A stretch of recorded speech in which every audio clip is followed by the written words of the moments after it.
ای رهبر فرزانه، نام تو درخشان است، عشق تو به دلها چون هر لحظه خروشان است. در خاطره ایمان یاد تو همی زنده، در هر دل انسانی. اوله خبره چې شریک کوم یې هغه دا ده چې ستاسو علماء د منبر مقابله وه او ستاسو علماء د خپلو شاګردانو په حق چې په سنګر کې وه، ستاسو ورته دعا وه. نن ستاسو هغه د منبر مقابلې رنګ راوړی. تاسو چې د خپل شاګردانو په حق کې کمې دعاوې کړې وي هغه قبولې شوي دي. دا به د چا زړه ته نه مشتله، یعنې چې چا فکر کړی وای چې داسې یو وخت به راځي زه به ژوندی یم، یعنې هر چا به په خپل حق دا قضا کوله چې داسې وخت به راځي زه به ژوندی یم او د انصاري صاحب په جامعه کې به طالبان مجاهدین د یو کلشکو په سره داخلیږي په نامه د مجاهد، په نامه د طالب، په نامه د فرد د امارت. د علماء کرامو څخه مو دا خواهش دی چې نن چې امید شته چې موږ هدف ته نږدې کېږو، موږ یوازې مه پرېږدئ.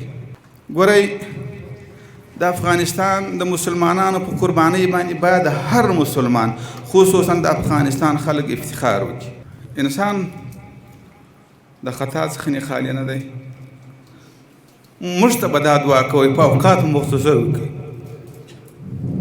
خاص په اوقات مخصوصو کې چې ستاسو د علم مطابق تاسو در معلومیږي چې یا الله موږ د تکبر او د غرور څخه وساته، چې زموږ د تکبر او غرور په نتیجه کې خدای نه کړده خدای نه کړده زموږ د جهاد نتیجه را څخه خراب او را څخه بحثت نه نشي. څنګه مې بل خواهش ته ستاسو علماء څخه ستاسو استادانو څخه و ما علينا الا البلاغ المبين. تا جان به بدن باشد این جام کفن باشد، صدها که چو من باشد در راه تو قربان است. ښاغلی والي صاحب ډیره ډیره مننه، ژوندی اوسه، کورودان. تا دیروز به آزادی وطن تلاش می کردیم، همه ما آزادی وطن بود. امروز همه ما به آبادی وطن تلاش بورزیم. امروز عزت علم هست، عزت علما هست. امروز می بینیم که امرای ما، بزرگان ما، جناب والی صاحب چند روز قبل به دارالعلوم هرات تشریف برده بودن با جمع علما.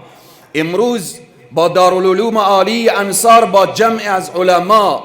این نشان دهنده اینه که شما بهترین علما هستیم که به دربار امرا نرفتیم و شما بهترین امرا هستیم که آمدیم به خدمت علما. آیا زی سعادت از این بهتر میشه؟ از این سعادت بالاتر هست؟